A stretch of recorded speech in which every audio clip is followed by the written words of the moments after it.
Hello, good evening, and welcome to episode 369 of the Gersnet Podcast. I'm your host tonight, I'm John and Colin.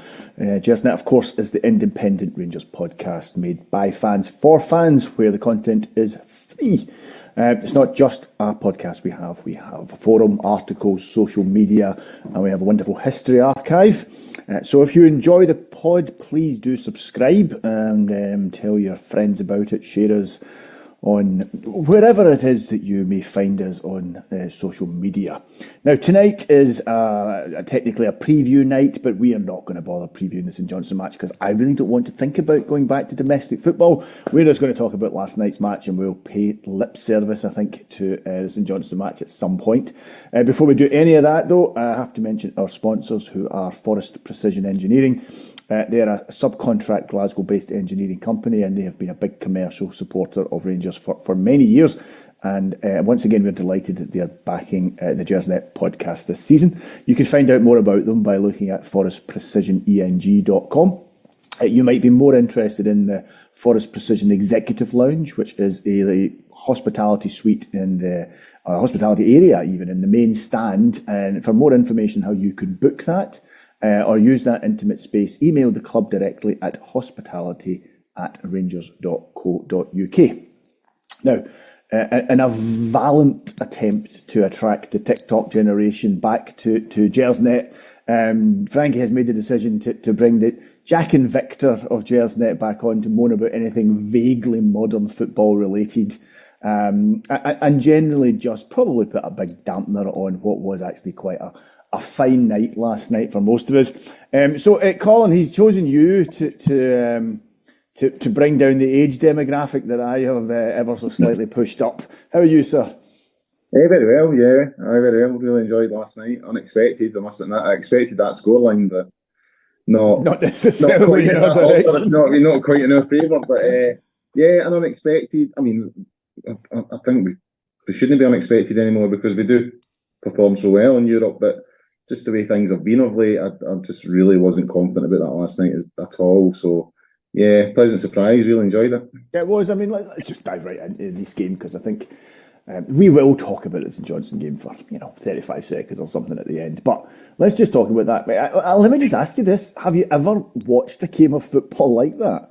I mean, it was an absolutely bizarre game. Yeah, it's. I mean, it was. I mean, it's a great result, and I mean, Rangers played well. There's no doubt about it. I think we played well. It's funny to say this. I thought we played well defensively. You know what I mean? When you consider we scored 4 goals, to focus on the defence, I think, is a strange thing. I thought they were terrible. I thought their defending was really questionable. I don't know if you ever seen the game a few months ago, John. I think it was Spurs were playing Chelsea.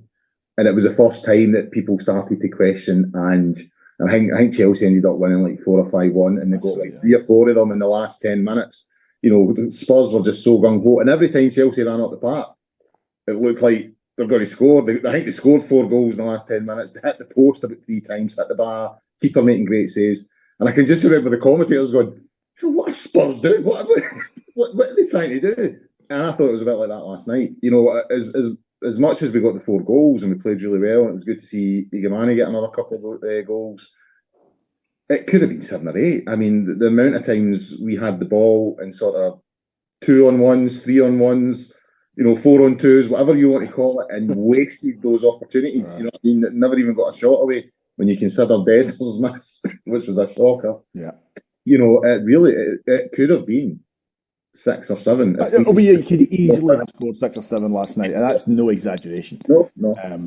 If we were better going forward, it would easily have been 6 or 7 because the one in the first half, and I noticed that today, I looked back at the text and I noticed that I'd texted my son and said, I think we'll regret that.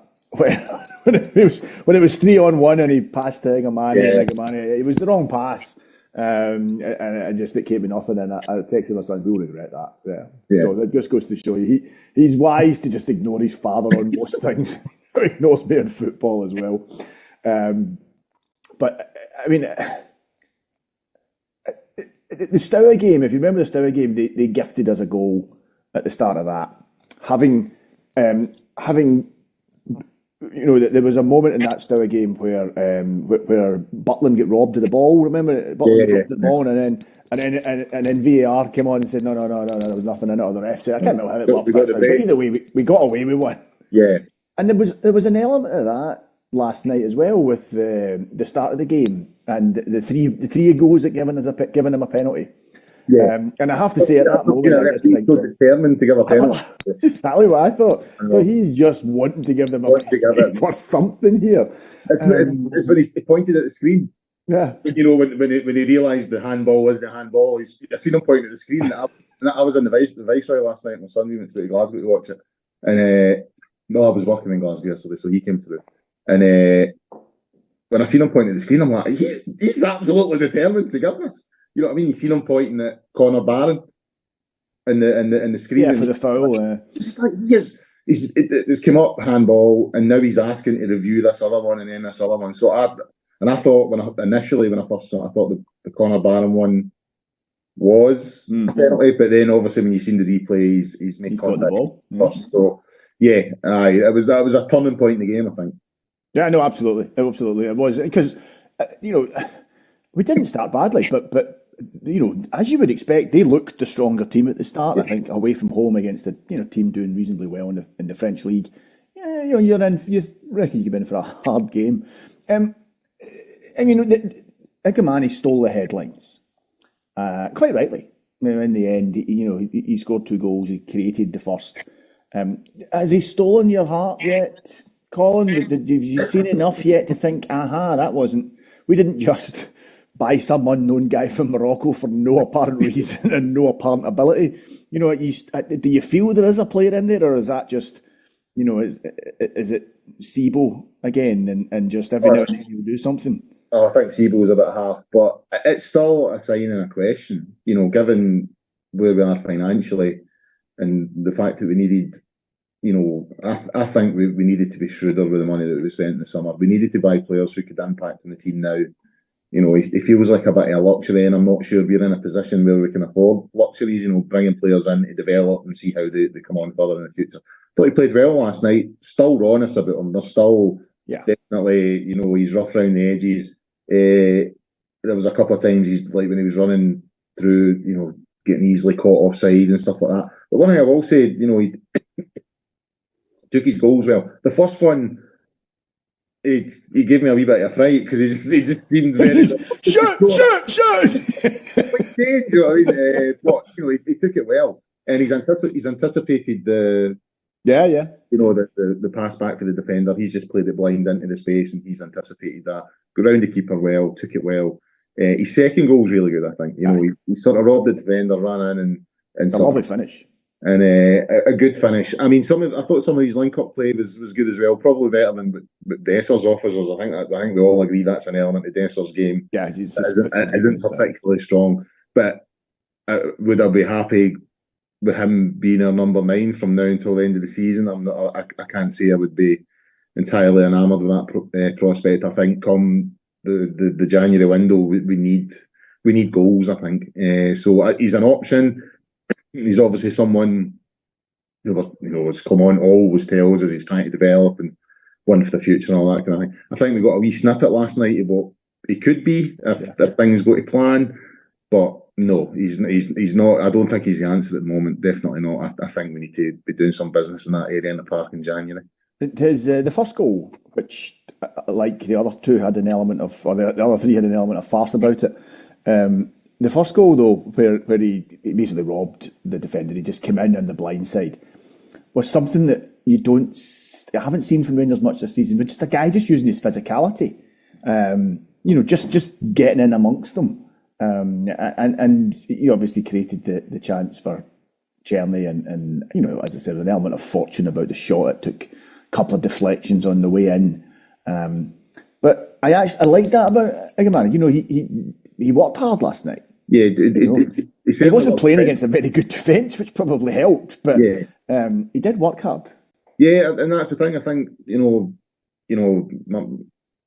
my son plays football and all the rest of it, and he plays up front and all the rest. And I'm always saying to him, the very least a striker should be doing is working defenders. Don't Don't be static. Don't be giving them an easy 90 minutes in terms of marking you. Be a pest. Move. Go into pockets of space that they don't want to go. Drag them in areas they don't want to go.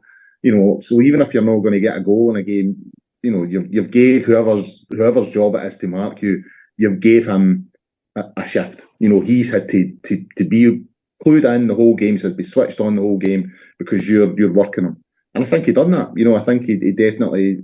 Obviously he's young. He's got a lot of legs in him. Very mobile, moving about. Early on I thought, he looks quite up for it today. He took the ball in a couple of times. Yeah. There was one earlier on in the corner. There was 2 or 3 boys around him, and he had to it was sort of a combination of skill and strength. He had to sort of work his way through, and then he laid it off to Czerny. I think Czerny put it out with the corner flag or something like that. It was a bit of a kind of shot early on. Yeah. But you saw then, you thought, right, okay, again, something I'm not convinced that Dessers would have been particularly good at. You know what I mean? It's definitely, there's definitely something there. We just have to see how it develops. But it's his moment. It's a big moment for him, especially away from home in Europe. I know he got his first goal. Was it Stowe Bucharest? I think it was.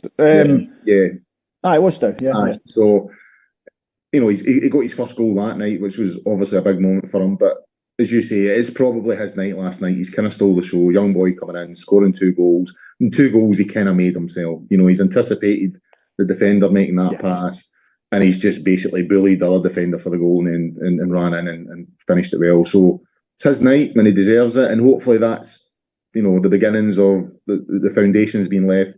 The foundations being laid for him to go on and push on, and maybe next season or a couple of seasons he'll be in a real position to be our main striker. Yeah, fingers crossed. You mentioned it earlier, and I was interested you did. Defensively, actually, we played really well. John Souttar is a player who's been at the club for a couple of seasons. For me, this is his best period in a Rangers jersey.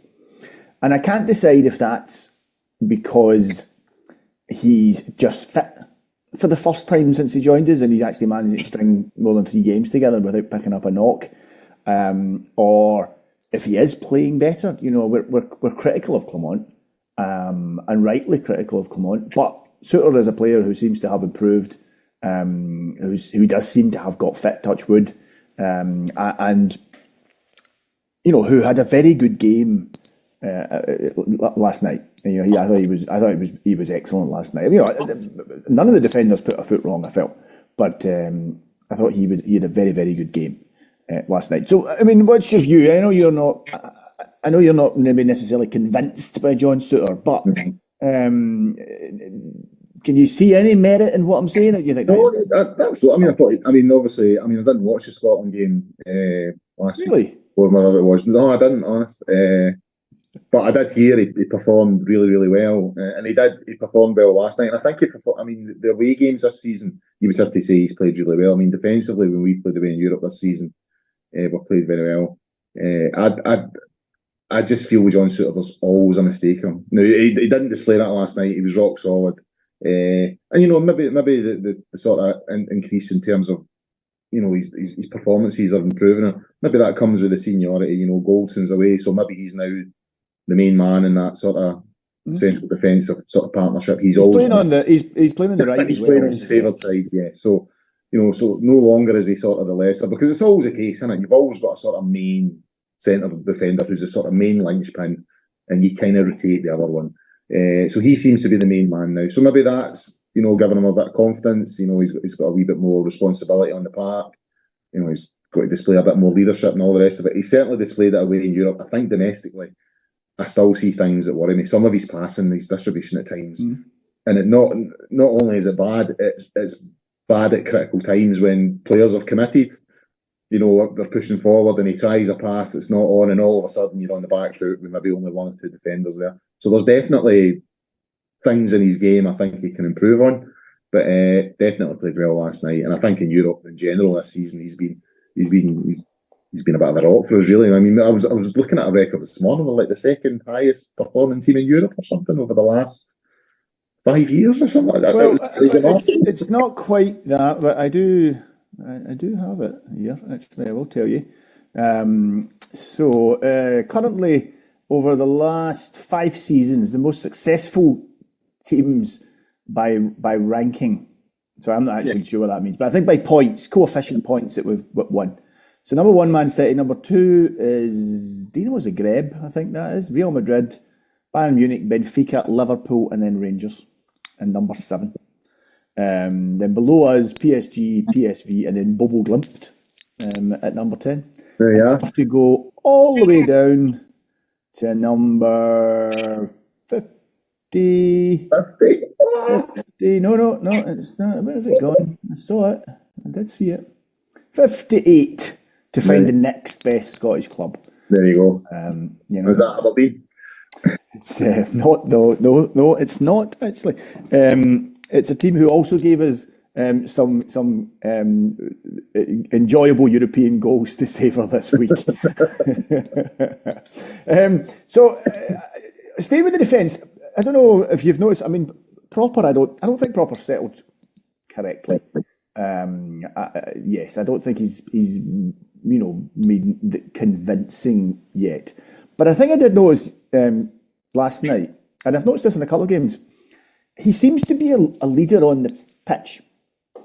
I noticed. I mean, obviously Butland was the captain last night, but I did notice at the penalty, not the penalty, but the penalty thing. A few other times it was Proper who was going up, talking to the ref, talking to the players. You think it's interesting. You seem to have taken on the role of not the role of captain, but you seem to be the one that's maybe providing a wee bit of leadership on the pitch.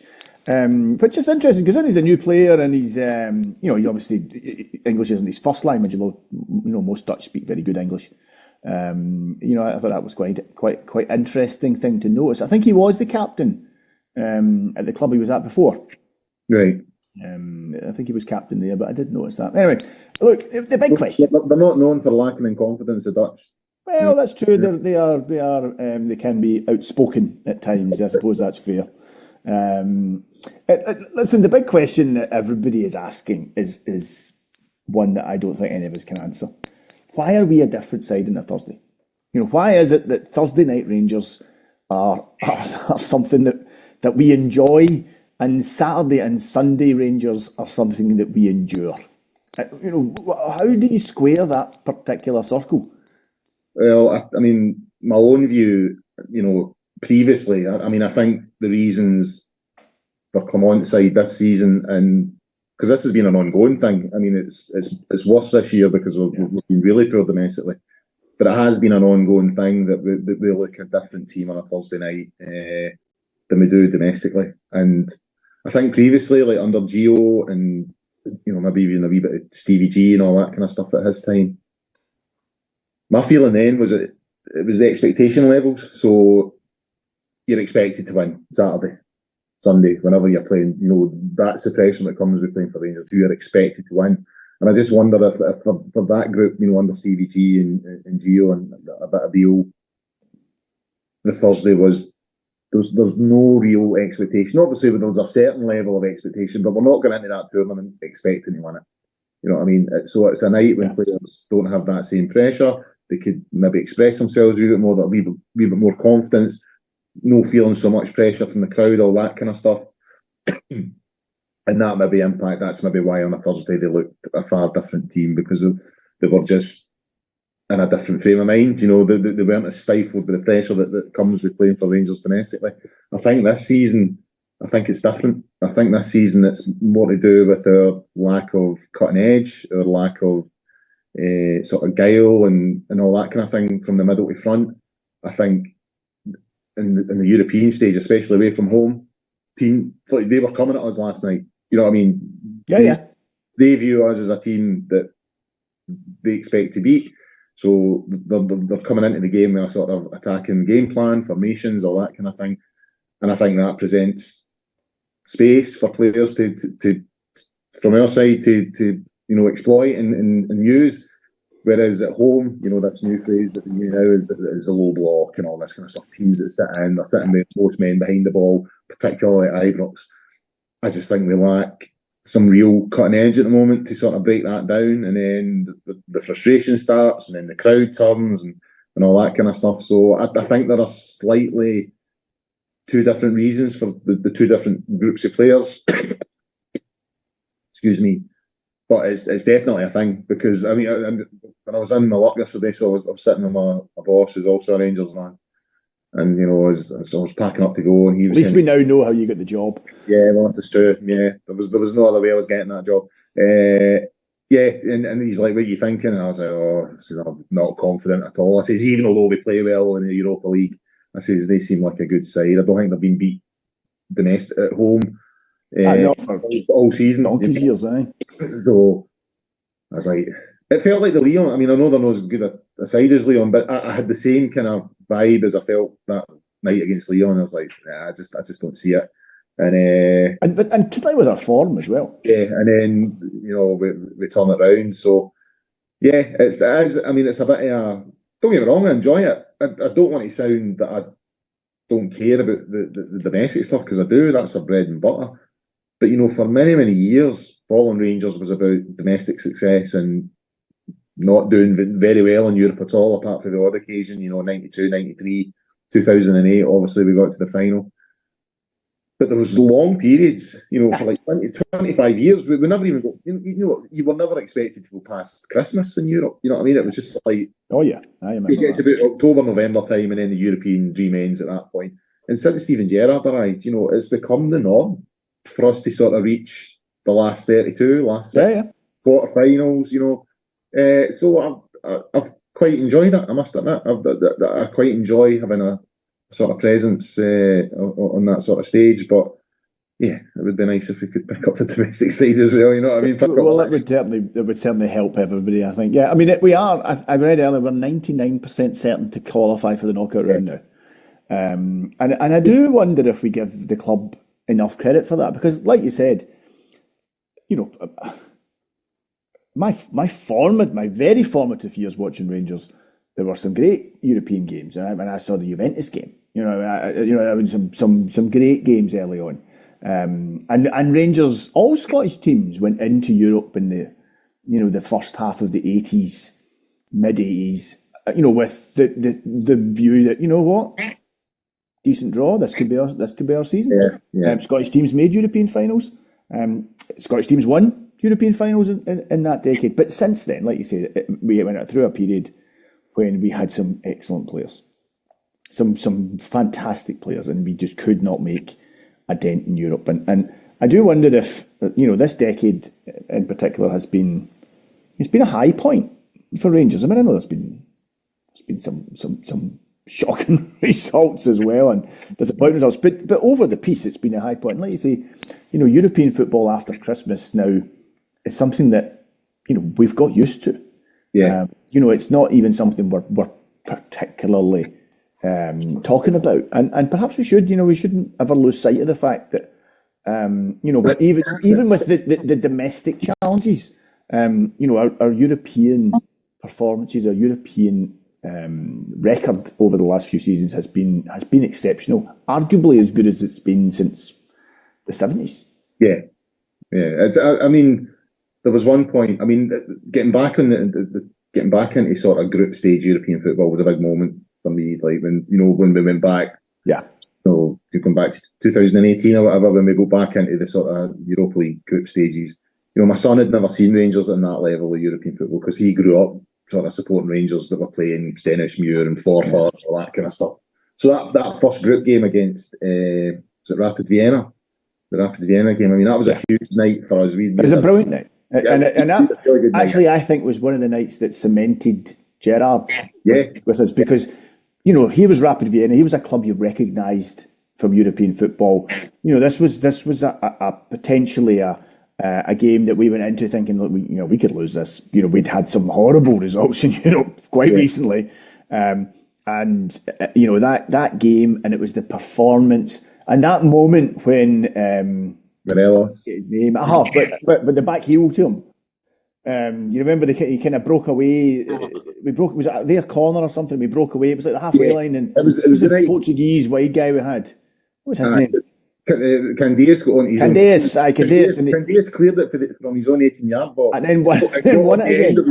His own clearance, and then backfield it and put Morelos through. And that was one of these moments where you thought, you know what, this after a decade of just misery after misery, after almost unimaginable misery. Yeah. That was the moment you thought, no. Actually, that's right. This is what this is about. I'm loving this. Yeah. So, and I do wonder if we just, we have to be critical of them in the league because we should be doing better than we are. There's no doubt about that. We're not playing well enough. The budget we have is good enough that we should be in second place and we should be playing better than we are. I don't have any doubt about that just now. But I do think we also need to say, well, you know what, okay, but we've been very good in Europe now. Anyway, look, let's move on from Europe. Let's look to the north and a visit to Perth. December in lunchtime Sunday in St Johnstone's ground is something for us all to really look forward to, isn't it? Yeah. So, let's look at the team. I haven't heard of injuries or niggles or anything. I don't know if you have, but do you see who do you see as your starting 11? Who do you think changes? Do you expect some players to come back in that were dropped? Do you think that team starts again? What do you see? I don't think it'll be far off the team that started last night. Again, going back to Yagamani, I'm just not sure he'll start the game. I think Danilo will be available, and if he's fit, yeah, he's back, yeah. So I'm not convinced he'll start with Dessers. So that's an area where he could look to change things. So we'll see what comes. But you're right. I was going about Livingston being a horrible place to go. I've never ever seen a good game of football at that ground. It's just there's nothing. Even as an away venue to go to, it's in the middle of nowhere. You can't get a pint before the game. It's in a shopping centre. It's just let's be honest. It's just a horrible place to go. St Johnstone's a bit different in terms of an actual trip. There's you can get a pint and all the rest of it. And Perth's quite a good city, but I struggle to remember really good games of football at that ground. There's just something about it, and I think it's just when you consider Aberdeen dropped points the other night there against Hibs, they looked like they're starting to wobble a little bit. It looks like that 6-0 stuffing's put something at them. So be good to apply a wee bit of pressure there. Well, so we've got a game in hand with them now. So if we win, I think it would cut it down to 6 points, and then you're just asking the question. Then you're starting to ask the questions of that team. Have you got the mettle to go from now until the end of the season and keep the required pace going? I've never really doubted that Aberdeen would continue that run. That was never going to happen. I don't think so. I think you're right. I can't see them continuing that all season. Drop points and lose games, all that kind of stuff. My concern was I just didn't think we were consistent enough domestically to claw back the gap. And we've had 2 opportunities already to claw back, and we've not really taken them. So this is the third opportunity. We need to get points. We need to get 3 points on Sunday. I noticed Stephen A. Smith saying last night that in his experience when he played for the Rangers, if you were coming back off a Champions League or Europa League on the Saturday or the Sunday, it was always a really difficult game. One where it was just win. Don't worry about style. Just do whatever we need to do to just get the points in the bag, and then we can recover over the next few days and prepare to move on after that. So there is always. They talk about a European hangover. I think it is a thing, especially when you're coming back from an away trip. Definitely travel and all that kind of stuff. So when you take that into the equation, then it could be another hard slog, really. We're not playing particularly well domestically. We're not taking a huge amount of chances. It could be a case of just asking John Suter on that back four to make sure we don't concede anything and just hope we get maybe a goal or two and get the points and get home, because it's another opportunity to cut that gap, and we can't keep passing them up. If we want to, because I already think the league's gone. That's gone. I can't see us recouping that at all. Yeah, but Devon Loch stuff for it to be changing now. Finishing third is just, in terms of the finances, it's just not an option. I mean, we need to secure that guaranteed sort of European football, all that kind of stuff. So we need to start chipping away at that second place, the gap between us and Aberdeen, and see where it takes us. Bailey Rice came on last night. First time we've seen him for a wee while. And I noticed that Finlay Curtis was on the bench, who I've never seen play, but you see his name come up all the time for scoring for the B team. Do you see any of the young players getting a look in these types of games? Like you say, there's always a feeling of heavy legs after a European game. I just feel if there's going to be a real opportunity for these guys, I think that the best and most likely route that will happen is if the game's more or less done with sort of 10, 15 minutes to go, and then you get these boys on. I think, given where we are and given, we're basking in a great result last night. And it was, as I said earlier on, me and my son were in the Viceroy, had a great night, I mean, a few drinks, watching the Rangers. There was a Celtic fan in whose face was tripping on, and it was brilliant, right? The whole pub was cheering apart for this one guy just sitting there. Because he's obviously come in to sort of bask in their misery, and then 3.5. But anyway, so domestically, there's still issues, even although we're coming off last night and we're all really happy. It still feels like, if we drop points on Sunday again, it'll become toxic again. No, we're only ever a poor result on Sunday away from this game being long forgotten. Yeah, I would agree. I just don't know if that's the best environment to put that responsibility on a Bailey Rice, right? Go out there and win us that game, and then when it goes a bit sour, he's seeing the negative side of being a Rangers player with the booze and the abuse and all that kind of stuff. It was when Clement was interviewed before the game, he was asked about Igamani. Why he was starting, and of course we forget that he was. Well, we don't forget, but with hindsight, it was a good decision. But at the time, it was a big decision. Yeah. But he did say, he said, look, he's a young player and he's an inexperienced player, and you got to start giving players like that time. And he's been, got to give them games. That's how you develop them. But he's been doing well in training, and I just thought, that's interesting. Is he just saying that because he doesn't want to say Dessers has been so bad I can't start him? And he just didn't want to say that publicly, or does he actually mean it? And it does seem that the club have set him the remit of build a younger squad. Give us a younger squad, give us players we can sell on. That's the remit just now. That you have to assume is what's going on there. And that being the case, I did wonder if some of those young boys might, well, I'm saying young boys, they're not that young, but some of the inexperienced guys might start to find their way into the team. But like you, I'm not entirely sure St Johnstone away in December is the game to throw them in on. Last thing on the St Johnstone game, and they've actually come into the match on the back of a home win against Kilmarnock that broke a 3-game losing streak. They're not having a great season. They changed manager, they didn't get much of a bounce. They're, I think they're sitting 9th or something just now. Have you seen much of St Johnstone lately? Do you have any idea how they might line up? Are you just expecting the low block, as the kids say, defend for straight? Do you think that's really what we've got to look forward to? I'll be honest with you, I've not really paid much attention to St Johnstone this season at all. So I'm surprised. I've kind of given up totally on sports scene.